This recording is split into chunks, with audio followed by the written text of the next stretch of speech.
isjudu li Adam fasajadu illa iblis aba wastakbara wa kana minal kafirin. Wa idh qulna lil malaikati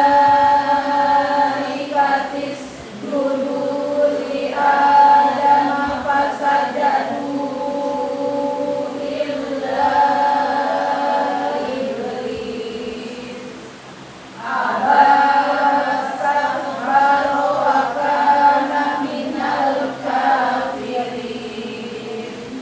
Sama-sama yuk. Wa in qulna lil malaikati isjudu li Adam fasajadu illa iblis aba wastakbara wa kana minal kafirin. Dan ingatlah ketika kami berfirman kepada para malaikat, sujudlah kamu kepada Adam. Maka mereka pun sujud, kecuali iblis. Ia menolak dan menyombongkan diri, dan ia termasuk golongan yang kafir. Dalam ayat ini, setelah Adam diciptakan oleh Allah, maka Allah berfirman kepada para malaikat, diminta untuk sujud. Malaikat sujud. Tetapi ketika diminta kepada iblis untuk sujud, dia menolak dan menyombongkan diri. Maka kata iblis pada saat itu, aku terbuat dari api, dia hanya dari tanah. Maka iblis tidak mau bersujud. Artinya dia bukan tidak mau bersujud kepada Adam, tetapi di sini dia menolak apa yang Allah perintahkan dengan sombongnya, dan ia termasuk golongan yang kafir. Kafir itu orang-orang yang kufur, yang tidak menerima perintah Allah, yang tidak mau menjalankan perintah Allah. Maka jangan pernah menolak apapun yang Allah perintahkan. Melalui apa? Melalui nanti 20 ayat tuh, panggilan dulu kepada manusia. Ada perintah, ada larangan. Nggak boleh kita nolak perintah Allah.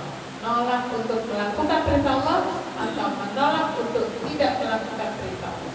Jadi intinya iblis itu nggak bertakwa kepada Allah. Dia menyombongkan diri dan menolak apa yang Allah perintahkan. Ya, baik. Makanya sampai kapanpun, itulah pertama kali mulai diumumkan bahwasanya iblis itu adalah akan menjadi musuh dari manusia, karena manusia itu dengan iblis nggak selevel dengan dia. Apa sih yang dimaksud dengan sombong? Sombong itu artinya merendahkan orang lain, merendahkan sesuatu. Jadi merasa dirinya benar, kemudian dia merendahkan, sehingga dia menolak. Ya, jadi orang-orang yang merendahkan ayat-ayat Allah, perintah Allah, maka termasuk orang-orang yang sombong. Dan orang-orang yang sombong disebut sebagai orang-orang yang kufur atau orang-orang yang ingkar, kafir, ingkar kepada Allah. Ya, baik, lanjutkan dengan hukum tajwidnya.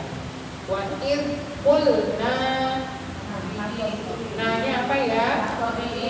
Tabi'i bacanya berapa rakaat? Baik. Lil malai, mat wajib tasir. Dibaca panjangnya berapa? 4 atau 5 atau 6 rakaat. Atau 5 atau 6 ya. Jadi paling rendahnya 4, paling tingginya 6 harokat. Tis didu li'a mat badal. dia mat badal. Du'i mad jadi munfasil. Masya Allah, betul. Illai Jadi fasil. sama mad ismun fasil, yaitu apabila ada matobi'i, ada benderanya ketemu dengan alif ya. Bacanya berapa harokat? 4 atau 5 harokat. Oke, ibu Wala suro Aba Banyak mat tabi'i. Wastak Kaknya sifatnya hamas. Hamas itu keluar udara. Tak tak tak. Nah, ada udaranya. Bukan wastaqo. Nanti apalah jadinya salah. Wastak tak baro. Wakar minal alif lam Pamaria. Lamnya dibaca ya. Minal Rin Mat arif ris sukun. Yuk sekali lagi silakan dibaca sama-sama. 1, 2, 3. Wa in qulna lil malaikatis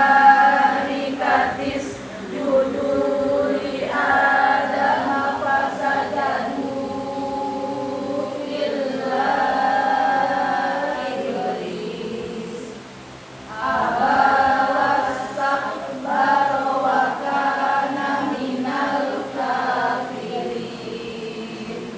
Lanjut ayat 35.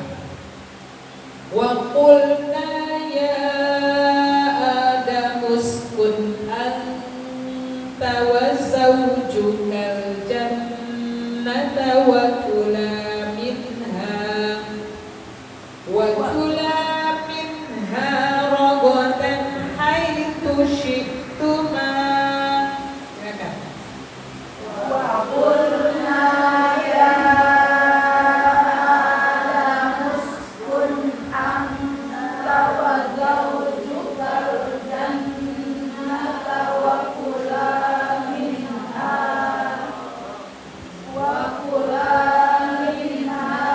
ragadan haitsu syi'tuma. Ada pemakaian kata haitsu syi'tuma, dan tu ada syi ya. Sebenarnya ini cepat nih bisa lidahnya pindah dari depan ke bagian tengah. Haitsu syi'tuma ya. Lanjut. Wala taqraba hadhihi syajarata fatakuna minadh-dhalimin. Wala taqraba hadhihi syajarata fatakuna minadh-dhalimin. Ya, sekali lagi.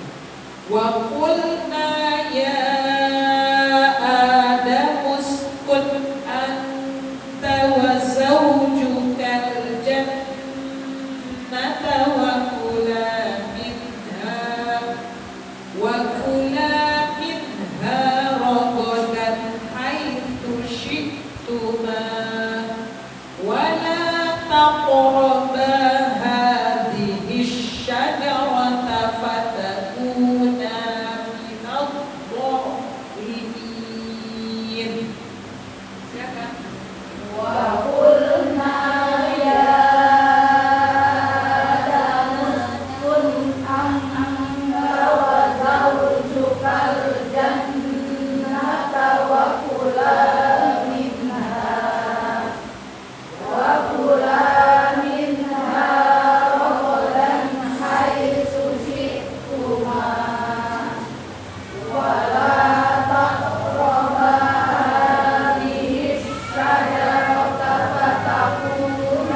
bawah dan dikembangbiakkan menjadi laki-laki dan perempuan yang banyak. Perempuan itu makanya ternyata lebih banyak daripada laki-laki.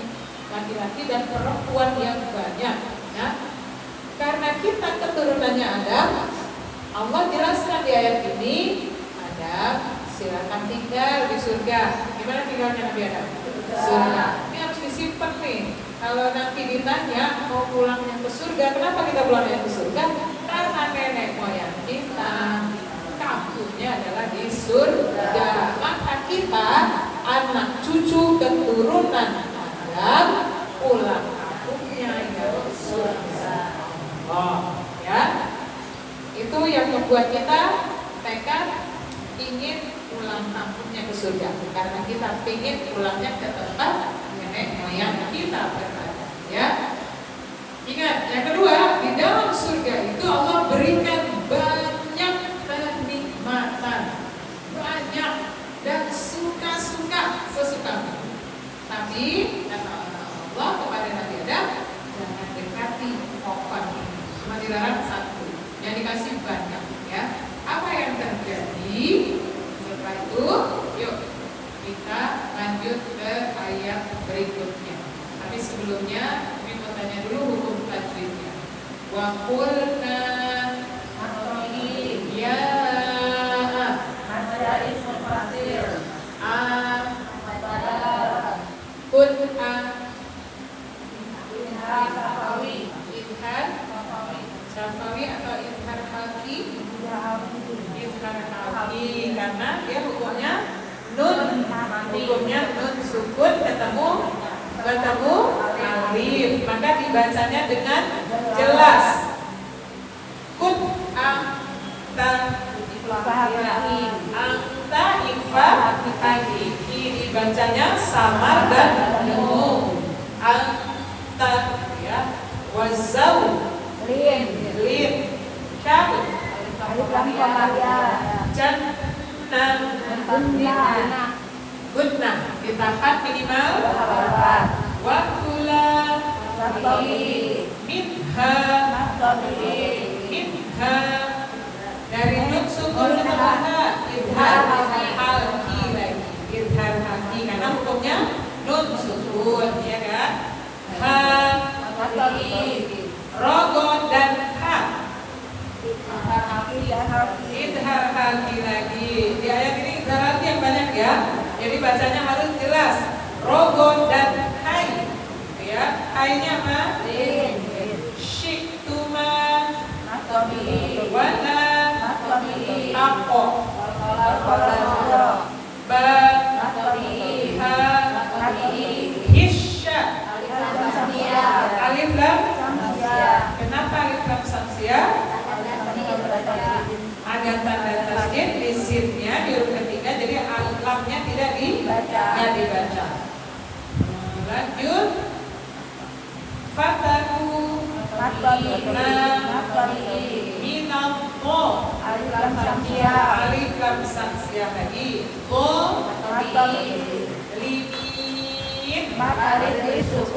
Alif lis sukun.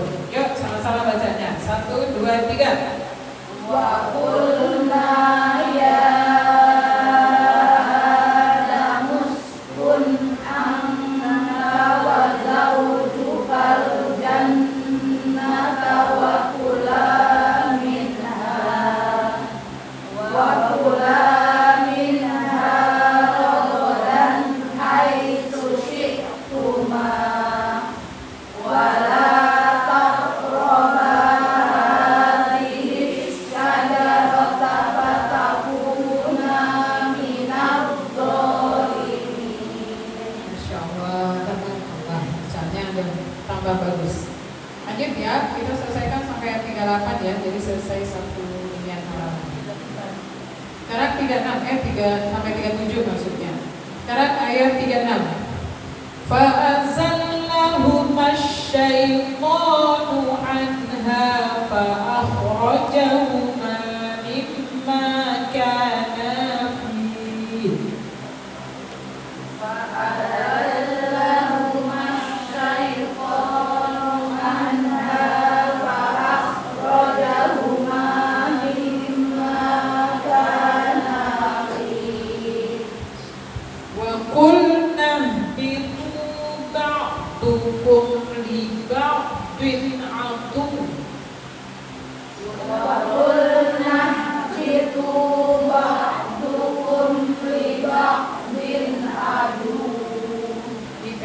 dipendekin. Adu. Maksud dipendekin. Coba ulang lagi. Waqulna gitu. وَقُلْنَا اهْبِطُوا بَعْضُكُمْ لِبَعْضٍ عَدُوٌّ Iya. Walakum fil ardi mustaqarrun wa mata'un ila hin. وَلَكُمْ فِي الْأَرْضِ مُسْتَقَرٌّ وَمَتَاعٌ إِلَى حِينٍ. Silakan bundanya baca satu ayat. 1, 2, 3. 1, 2, 3. فَأَزَلَّهُمَا الشَّيْطَانُ عَنْهَا فَأَخْرَجَهُمَا مِمَّا كَانَا فِيهِ وَقُلْنَا اهْبِطُوا بَعْضُكُمْ لِبَعْضٍ عَدُوٌّ وَلَكُمْ فِي الْأَرْضِ مُسْتَقَرٌّ وَمَتَاعٌ إِلَى حِينٍ. Ayat 36. Lalu berarti kata Allah Adam, Hawa, tinggal ya di surga ini, makan ya makanan yang banyak, yang nikmat sesukamu. Tapi jangan deketin pohon ini. Lalu setan memperdaya keduanya dari surga. Setan memperdaya keduanya dari surga, sehingga keduanya dikeluarkan dari segala kenikmatan ketika keduanya di sana atau surga.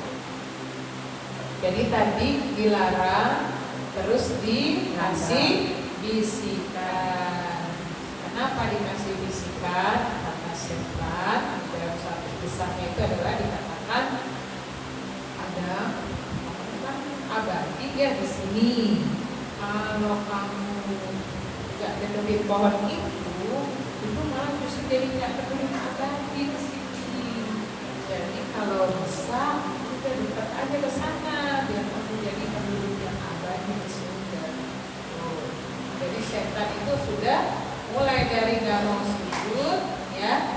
Iblis itu nggak mau sujud. Iblis bentuknya jin yang Allah ciptakan. Ya. Setan itu sifatnya iblis itu setan gitu loh sifatnya. Ya, dia 11-12 kali ya sama. Sifatnya iblis itu adalah setan. Yang dimaksud sifat adalah setan. Ya. Nah, kemudian digoda dong, karena kan tadi udah kesel tuh sama bikin lagi yang dari tanah lagi nggak level banget gitu kan kata si iblis. Disuruh sujud, enggak kata iblis. Sekarang tinggalnya di sini juga enggak lagi kata iblis. Ya, nggak mau dia tinggal apa yang nggak level. Maka dia kan dengar tuh nggak boleh deketin pohon, dirayu supaya mau mendekat ke pohon itu, ya. Dan akhirnya terjadilah. Jadi pertama kali manusia itu akan kalah adalah ketika mau mendengarkan apa kata setan. Pasti dia kalah. Kalau diajak ngaji terus kamu ngaji, kata setan, adalah ngaji itu aja. Ini juga kan banyak godaan, pengapalan. Nggak bisa gitu. Hari ini kan sampai dulu aja, hari ini nggak bisa. Diajak, pokoknya dirayu sedemikian rupa. Kalau udah selesai ngerayu, setan nanti lepas tangan, ya, lepas tangan. Apa kata setan di dalam surat Ibrahim ayat 22?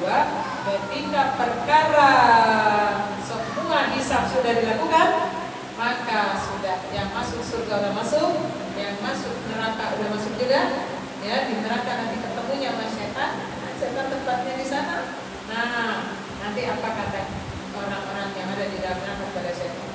Setan, dasar ya setan, yang godain gue, akhirnya gue masuk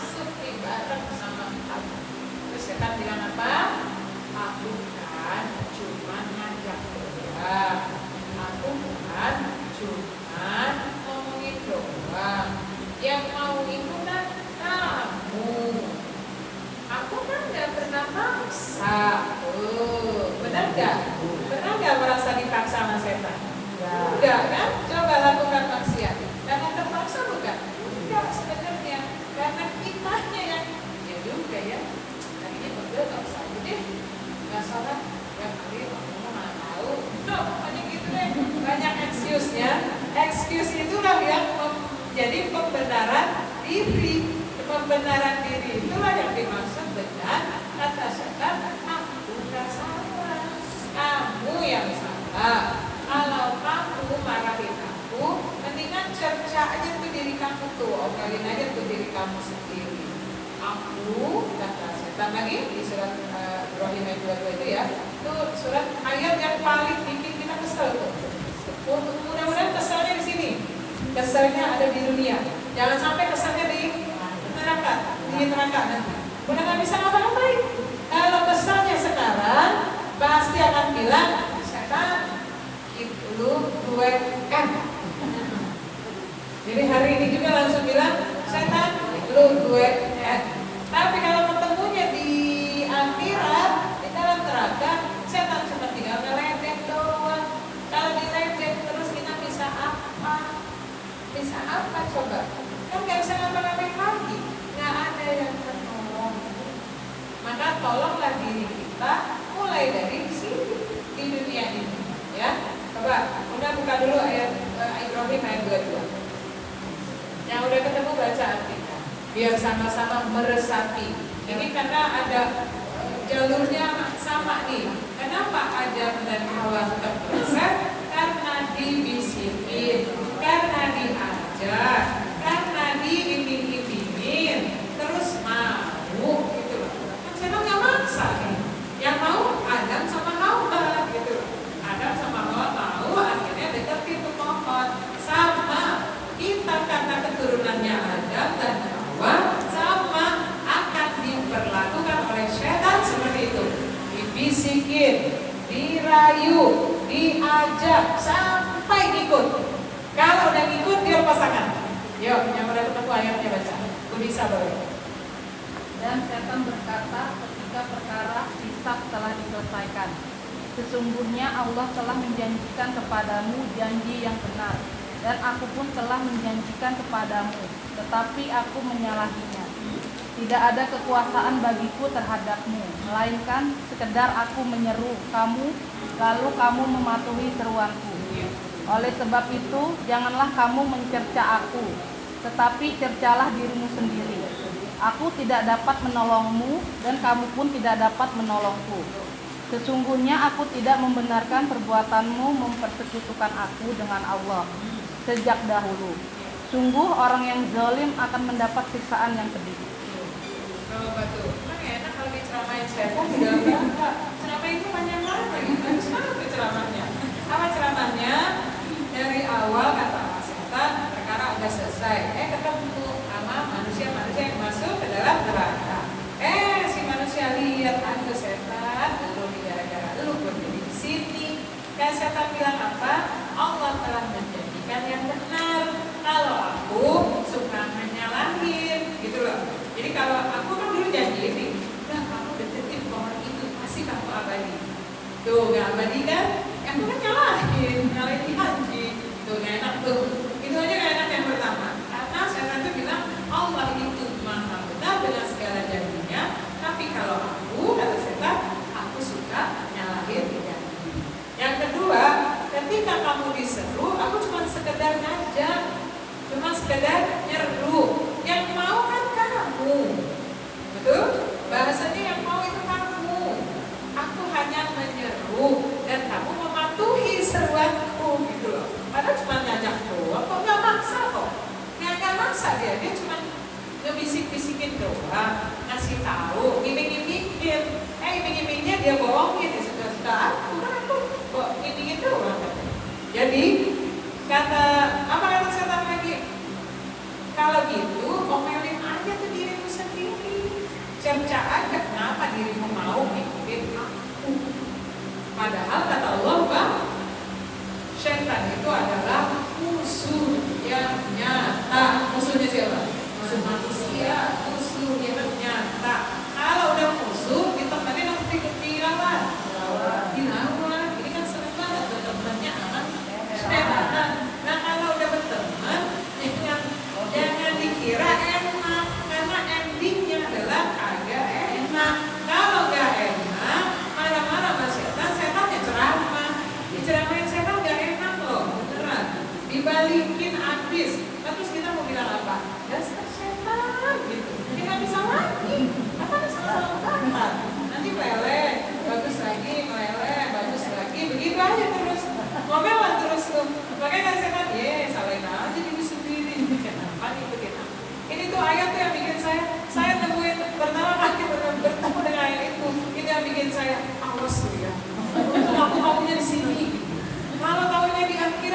Alhamdulillah ya Allah, gak enak gitu loh dapat ceramah dari setan di neraka, ya.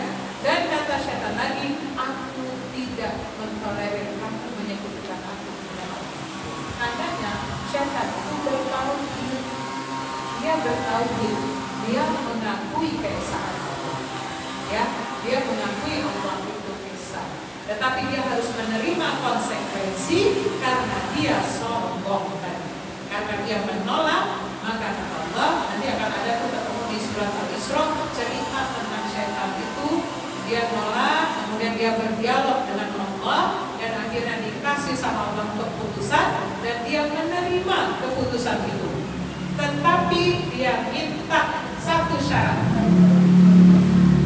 Kalau gitu, manusia ini yang udah bikin, nih gara-gara si Adam ini yang bikin aku dicap gak jelek olehmu ya Allah, maka bolehkan aku menggoda semua manusia. Boleh, kata Allah, silakan. Bagi siapa yang mampu engkau goda. Kalau dia termasuk hambaku, engkau tidak akan mampu menggoda. Makanya hamba-hamba Allah itu gak akan pernah dengerin apa kata setan, karena dia gak mau jadi hambanya setan, enakan jadi hambanya Allah, ya. Nanti akan ada ceritanya di surat Al-Isra itu dari ayat belasan sampai 24 itu cerita tentang dialognya setan kepada Allah, ya. Makanya di dalam ayat ini kata Allah, setan itu memperdaya keduanya dari surga sehingga keduanya dikeluarkan dari segala kenikmatan ketika keduanya berada di dalam surga. Apa kata Allah? Dan kami berfirman kepada siapa? Kepada Adam dan Hawa, turunlah kamu. Turun itu artinya surga di atas sana dekat arsy Allah, turunnya ke bumi. Turunlah kamu, dan bagi kamu ada tempat tinggal dan kesenangan di bumi sampai waktu yang ditentukan. Maka Nabi Adam itu diusir ke bumi, ya, dikasih tempat tinggal oleh Allah di bumi, kemudian dikasih kenikmatan. Jadi di bumi dikasih kenikmatan. Buktinya ada yang kaya, ada yang kaya banget, ada yang kaya sedang, ada yang miskin, gitu kan? Tuh dikasih kenikmatan sama Allah. Sampai batas waktu. Nah, waktunya ya, berarti nggak lama-lama. Di bumi nggak lama, ada batas waktunya. Cukup jelas ya? Ini cukup jelas kok. Allah itu bilang ngelarang. Habis ngelarang Adam jangan dekati pohon, dirayu sama setan. Adam akhirnya ikut deh. Padahal kata setan, aku cuma nyuruh doang, gitu ya. Akhirnya konsekuensinya harus diterima. Setan menerima konsekuensi juga terusir dari surga, dan Adam menerima konsekuensi juga terusir dari surga dan harus tinggal di bumi. Ya, ayat 37 terakhir ini. Kalau ada konsekuensi yang harus ditanggung oleh manusia, bagaimana ayat 37 ini menunjukkan bagaimana sikap setan, bagaimana sikapnya manusia ketika diberikan satu konsekuensi atas kesalahannya. Setan menerima konsekuensi, tetapi dia tidak mau meminta maaf pada Allah. Tetapi manusia, Allah ingin tunjukkan bahwasanya ketika manusia itu mempunyai satu kesalahan, maka ditunjukkan oleh Adam langsung meminta ampun kepada Allah. Itu bedanya. Kenapa setan masih tetap berada di neraka? Karena dia tidak menerima konsekuensi dan dia tidak mau meminta maaf, mohon ampun, nggak mau. Tapi manusia ditunjukkan oleh Allah, dia berbuat kesalahan, maka dia meminta maaf dan mohon ampun kepada Allah. Dan ayat 35 ayat 1 apa kata Allah di dalam surat Al-Hajj ayat 1.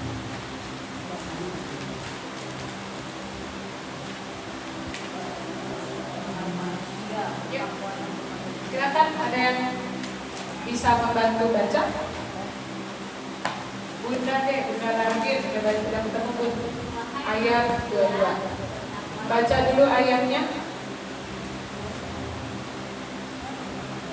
Bunda udah ketemu? Ya. Sebelah kiri dia. Nah, itu. Baca ayatnya.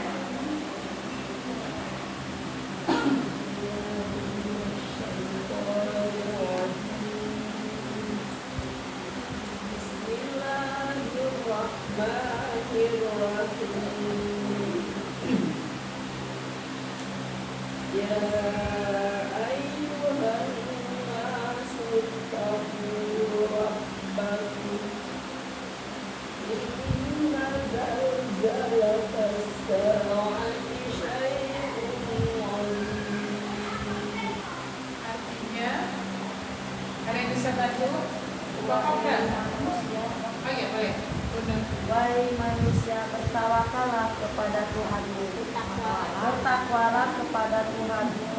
Sungguh guncangan hari kiamat itu adalah suatu kejadian yang sangat besar. Ini agak serem nih. Tuh kata Allah, wahai manusia, bertakwalah kepada Tuhanmu, kepada Allah. Sungguh, kenapa kita disuruh bertakwa? Karena kata Allah ada konsekuensi yang dahsyat nih, yaitu guncangan hari kiamat itu adalah suatu kejadian yang sangat besar.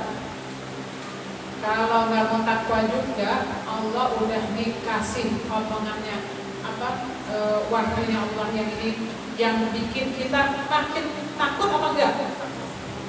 Udah dikasih tahu kayak gini, masih juga nggak takut nih.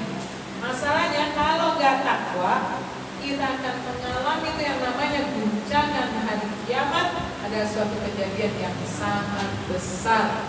Insyaallah, mudah-mudahan kita nggak akan mengalaminya, karena kita termasuk ke dalam orang yang beriman, sudah diwafatkan terlebih dahulu sebelum guncangan yang besar itu terjadi. Karena tiupan sangkakala yang pertama, yang kedua nanti itu akan membuat semuanya hancur sehancur-hancur.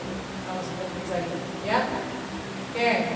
Ya ayyuhan nasu taqu rabbakum. Wahai manusia, bertakwalah kamu kepada Rabbmu. Inna zalzalatas sa'ah, sesungguhnya guncangan zalzalatas sa'ati syai'un 'azim. Guncangan hari kiamat itu adalah suatu kejadian yang sangat besar. Jadi apa perintah Allah? Mengingatkan kita kembali di ayat yang ke-11 ini, yaitu untuk bertakwa. Kalau nggak takwa juga, tuh ancamannya sama Allah akan melihat guncangan kiamat yang sangat besar. Ya, mudah-mudahan ini dikasih gambaran sama Allah, kita menjadi takut kepada Allah, karena kiamat itu pasti akan terjadi. Ya, kiamat itu pasti akan terjadi.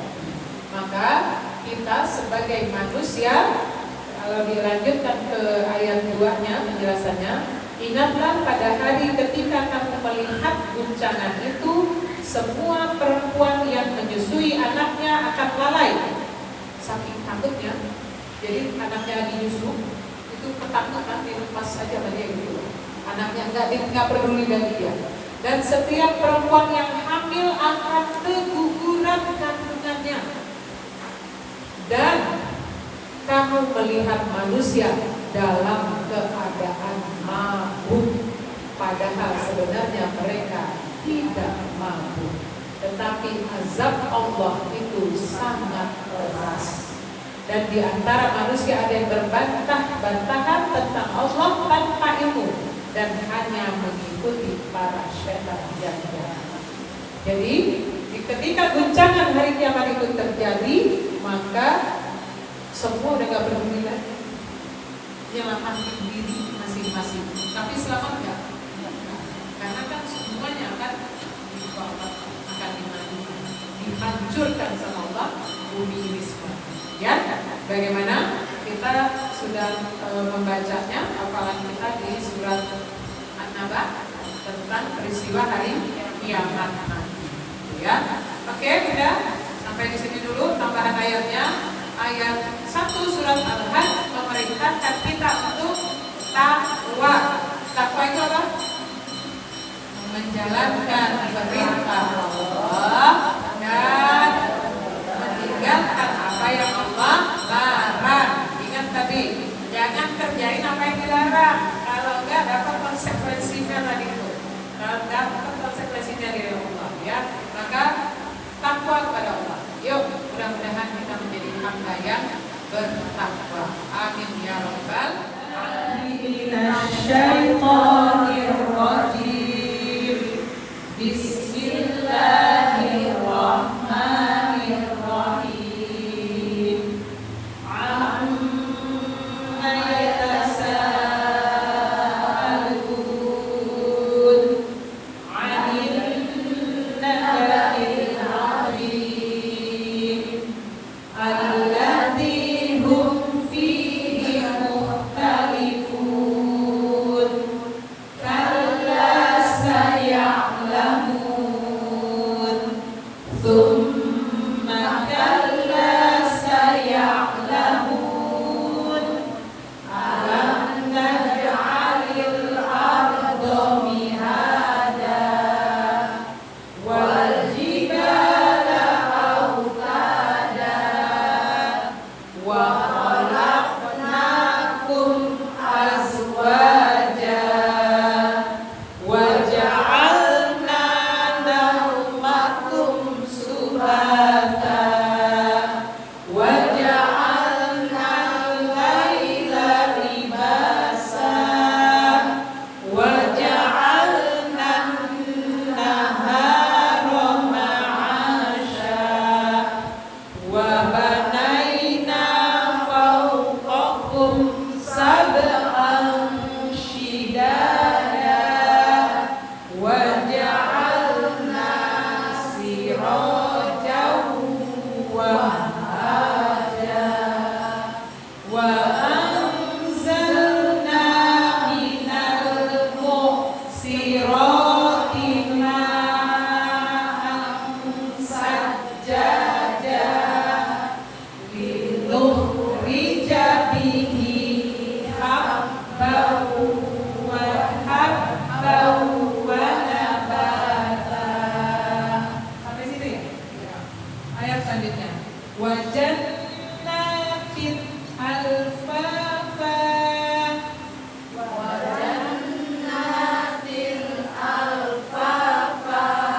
Bid'ah. Berarti pakai idgham ya.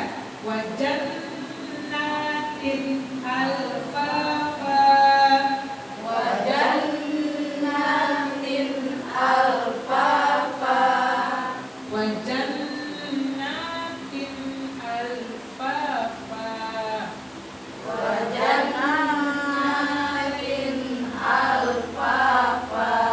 Dan kebun-kebun yang rindang. Rindang itu kayak banyak pohonnya, ya, yang rindang. Wa jannatin alfafa. Ayat, ya betul ya, 16. Dan kebun-kebun yang rindang, betul ya. Yuk, inna yaumal, ayat 17 sekarang ya. Inna yaumal fasli kana miqata.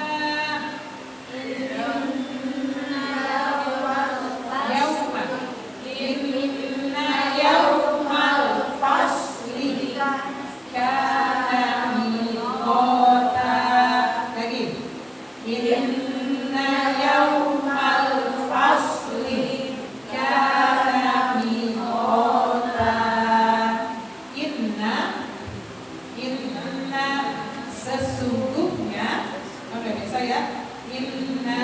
sesungguhnya yaumal fasli. Yaumal fasli, hari keputusan itu ya, hari keputusan ya. Inna yaumal fasli, sesungguhnya hari keputusan. Kan tunjuk ini. Kana miqota, sudah ditentukan waktunya. Sudah ditentukan waktunya. Sama kayak tadi surat Al-Baqarah, kita waktunya sudah sampai waktu tertentu. Di surat Al-Hajj tadi dikatakan waktu tertentu itu adalah ketika kiamat terjadi. Di ayat ini kita pelajari lagi, ternyata inna yaumal fasli kana miqota. Yuk. Inna yaumal fasli kana miqota. Lagi. Inna yaumal fasli kana miqota. Inna sesungguhnya yaumal fasli, hari keputusan, kana miqota, sudah ditentukan waktunya. Dari mulai wajan nanti wajannatil alfafa, dan kebun-kebun yang rindang. Inna yaumal fasli kana miqota, sesungguhnya hari keputusan sudah ditentukan waktunya. Apa hari keputusan yang dimaksud? Hari kiamat ya. Hari kiamat itu sudah ditentukan waktunya. Terakhir proja sama-sama. Yuk. Wajannatil